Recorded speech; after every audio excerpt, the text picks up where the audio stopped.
and gentlemen, may I have your attention, please?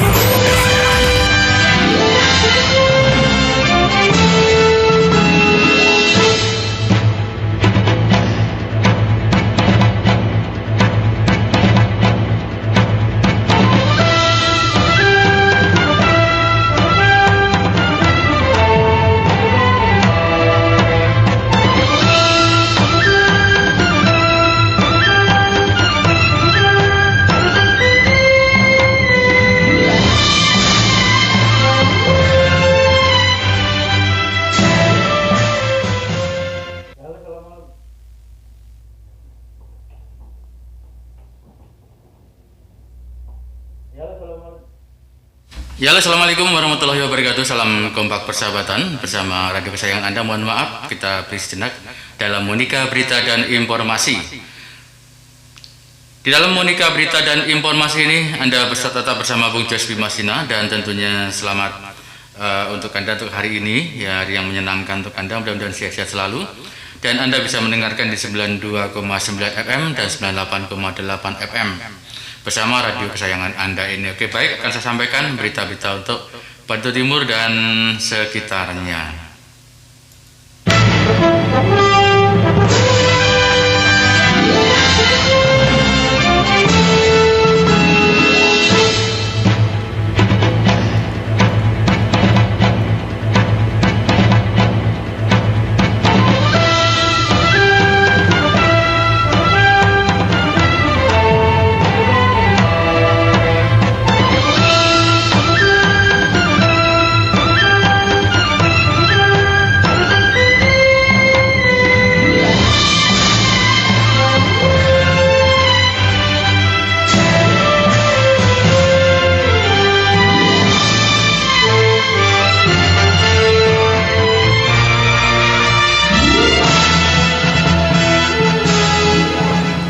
Oke, baik, akan saya sampaikan Monika Berita dan Informasi satu persatu akan saya informasikan.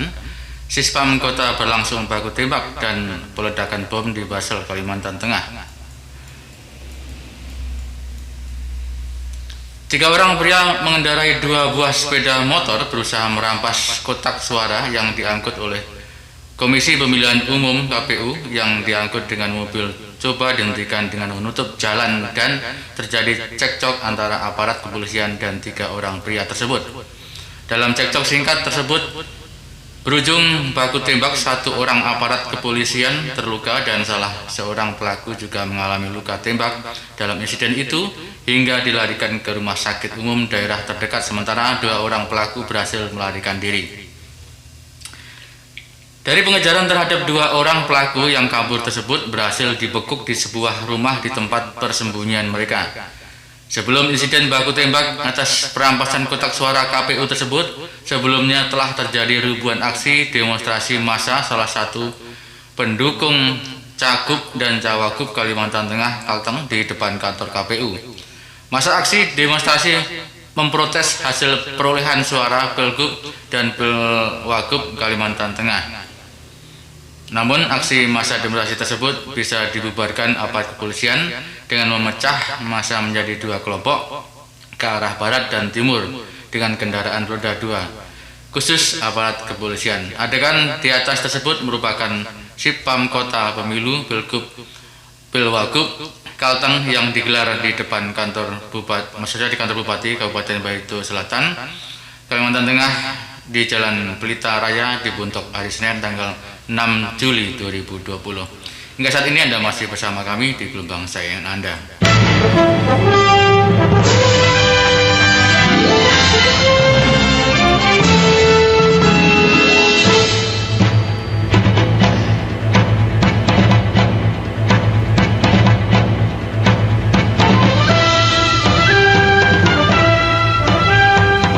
Kita lanjutkan dari Monika Berita dan Informasi untuk mencetak kependudukan gunakan kertas HPS 80 gram. Pelaksana tugas Kepala Dinas Kependudukan dan Catatan Sipil atau Disdukcapil Kabupaten Barito Timur, Muslim Raharjo, mengungkapkan sejak tanggal 1 Juli 2020 Pencetakan menggunakan kertas HPS ukuran 4x4 80 gram. Penggunaan karya kertas HPS tersebut sesuai dengan Peraturan Menteri Dalam Negeri Nomor 19 Tahun 2019 tentang formulir dan buku yang digunakan dalam administrasi kependudukan, ucap pelaksana tugas PLT Kepala Dinas Kependudukan dan Catatan Sipil Kabupaten Batu Timur Muslim Raharjo di ruang kerjanya. Menurut Muslim, penggunaan kertas HPS menggantikan belangko security printing yang bisa digunakan selama ini. Kita biasanya memastikan kelegalan dokumen hanya dengan melihat kertasnya saja. Namun, sekarang kelegalan terdapat pada tanda tangan elektronik berupa QR, kode, dan lain-lain. Terkait dokumen yang dicetak menggunakan kertas HPS, tambah Muslim yaitu kartu keluarga, akte kelahiran, akte kematian, akte perkawinan, akte perceraian, akte pengangkatan anak, akte pengakuan anak, akte pengesahan anak, dan surat keterangan pindah WNI serta pendaftaran biodata WNI. Sedangkan untuk KTP, eKTP dan kartu identitas anak atau KIA tetap menggunakan belangko seperti biasanya. Sebagai upaya untuk mendukung pencegahan penyebaran COVID-19, kami juga menggencarkan layanan lewat via WhatsApp sehingga mengurangi tatap muka dan berkerumun antrian masyarakat di kantor Disdukcapil Kota Batu Timur.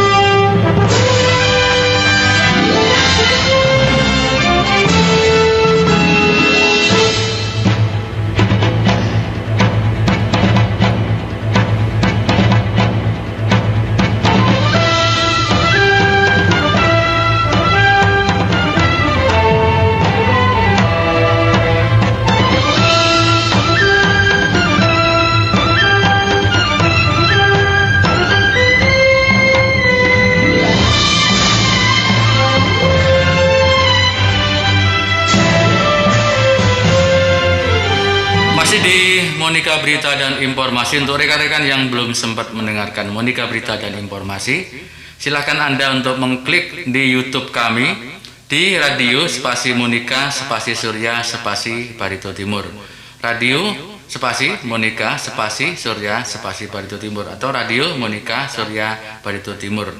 Dan juga untuk promo Anda bisa kunjungi di Facebook kami di Surya Spasi Barito Timur FM Radio, Barito FM Radio, Surya Spasi Barito FM Radio. Dewan minta maksud saya dari DPR minta pemerintah Kabupaten Barito Timur segera koordinasikan tempat isolasi COVID-19. Kalangan anggota Dewan Perwakilan Rakyat Daerah DPR Kabupaten Barito Timur meminta dan mendorong gugus tugas percepatan penanganan COVID-19 untuk segera mengkoordinasikan tempat isolasi pasien COVID-19.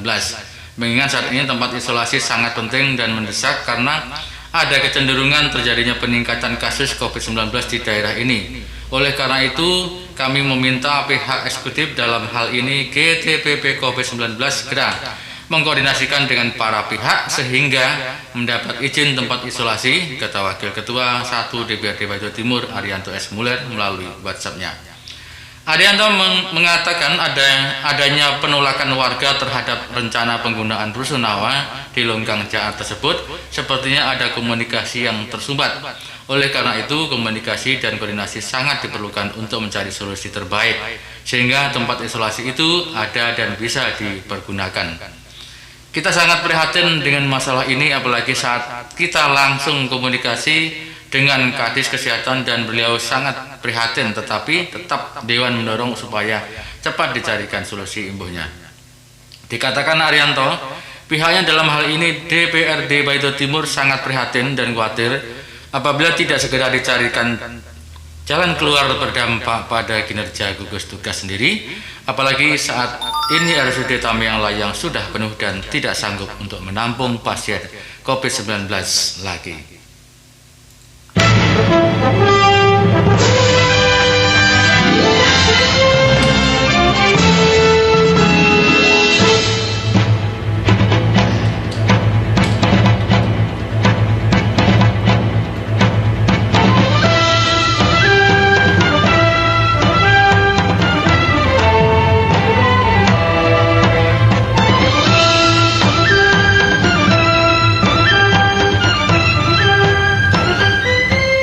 Lanjutkan. Sementara itu pasar Tamyang Layang dipasangi kawat berduri. Pelaksanaan tugas BLT Kepala Dinas Perdagangan Kabupaten Barito Timur, Kalimantan Tengah, Karyato melalui Kepala Bidang Pengelola Pasar pemasangan kawat berduri di bagian depan, samping dan belakang Pasar Temanggung di Jayakati di Tamyang Layang, Kecamatan Dusun Timur. Dengan adanya pagar keliling, maka pintu masuk pasar hanya ada satu saja sehingga mudah melakukan pengawasan terhadap pengunjung yang berbelanja sesuai dengan protokol kesehatan pencegah COVID-19, kata Edi Edward melalui WhatsApp di Tamyang Layang ini. Lebih lanjut, Edi Edward mengatakan pemasangan kawat berduri untuk memaksimalkan kinerja petugas jaga pada pos COVID-19 di Pasar Temanggung Jayakati sehingga setiap warga atau pengunjung yang masuk pasar bisa diawasi dan dilakukan pengukuran suhu tubuh. Pemasangan kawat berduri pada Pasar Temanggung Jayakati dipasang 2 tingkat, yakni pada bagian depan, belakang pintu keluar dan jalur jalan masuk samping gereja. Sedangkan bagian sisi pengarahan ke Sungai Sirau tidak dilakukan pemasangan karena berbatasan langsung dengan sungai.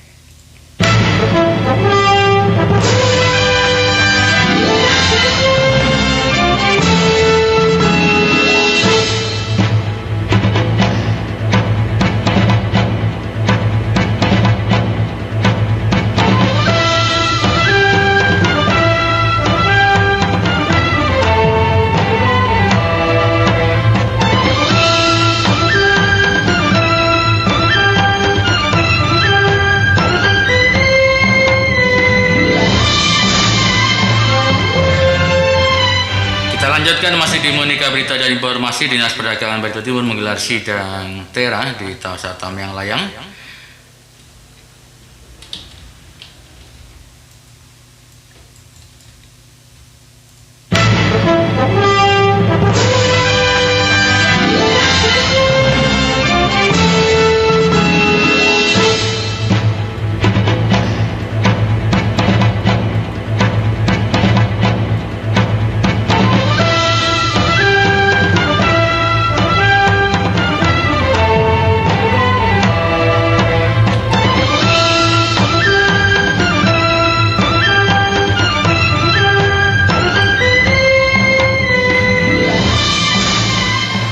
Mohon maaf, kita lanjutkan.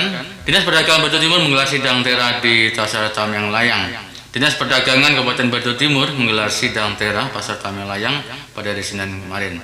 Beberapa pedagang Pasar Tamyang Layang memanfaatkan gelaran sidang tersebut untuk melakukan TERA ulang, sekaligus perbaikan alat ukur, takar, timbang, dan perlengkapan UTTP. Kepala Bidang Perlindungan Konsumen Dinas Perdagangan Kabupaten Barito Timur, Ulianto, mengatakan bahwa sidang TERA ini merupakan kegiatan perdana yang dilakukan Dinas Perdagangan Barito Timur sejak mendapat bantuan minibus dan pelengkapan TERA dari Kementerian Perdagangan. Oleh karena itu, pandemi COVID-19 saat ini kami agak lambat dapat cap tanda TERA-nya sehingga baru sekarang mulai melakukan sidang TERA, kata Ulianto di Pasar Tamyang kemarin. Ulianto mengatakan tujuan TERA ulang ataupun perbaikan alat UTTP adalah untuk memberikan perlindungan kepada konsumen maupun pedagang, serta juga untuk meningkatkan kepercayaan konsumen terhadap pedagang.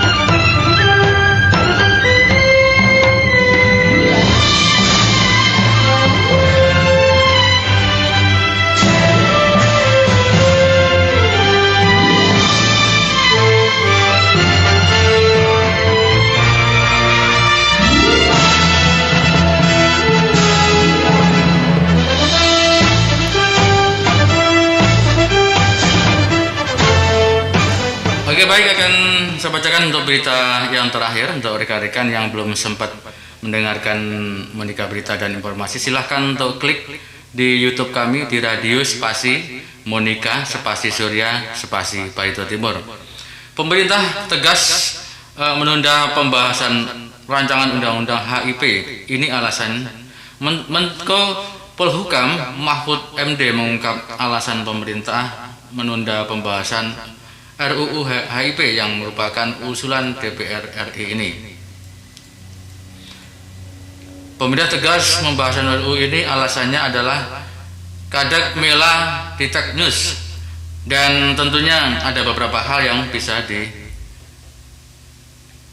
informasi di sana.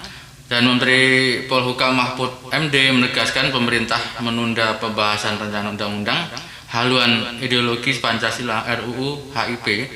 Mahfud mengungkapkan dua alasan mengapa pemerintah tegas menunda dan menolak pembahasan RUU usulan DPR ini. Mahfud menuturkan alasan pertama yakni pemerintah sudah satu suara dengan berbagai organisasi masyarakat bahwa tidak boleh ada peluang untuk meminimalisir TAP MPRS nomor 25 tahun 1966, di mana TAP MPRS tersebut merupakan sebuah pedoman dalam pembuatan peraturan mengenai ideologi. Hingga saat ini Anda masih bersama kami di gelombang sains Anda, dan sampai di sini dulu jumpa kita, dan kita tentunya akan ketemu di lain waktu dan kesempatan. Saya Bung Jos Bimasina, ada salah kata minta maaf yang sebesar-besarnya.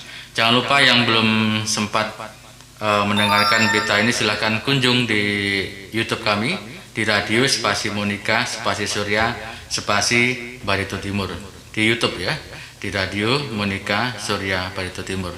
Saya Bung Jos Bimasina mengucapkan salam kompak persahabatan. Mari maju selangkah seiring perkembangan zaman, dan Assalamualaikum warahmatullahi wabarakatuh. Dadah.